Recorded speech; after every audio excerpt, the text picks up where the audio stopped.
1990-yillardan boshlab shaxsiy kompyuterlar va mobil qurilmalar dizaynida sezilarli o'zgarishlar yuz berdi.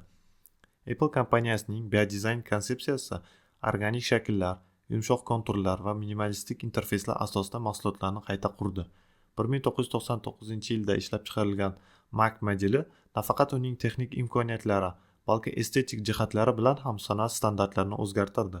Ushbu mahsulotlar foydalanuvchi tajribasini oshirib, interaktivlik, qulaylik va yuqori aniqlikka asoslangan dizayn yondashuvini taqdim etdi.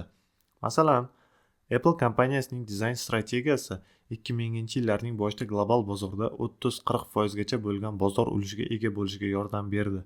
Shaxsiy texnika mahsulotlarining dizaynida texnologik yutuqlar, yuqori rezolyutsion ekranlar, yengil materiallar, tezkor protsessorlar ularning estetik va funksionallik jihatlarini tubdan o'zgartirdi.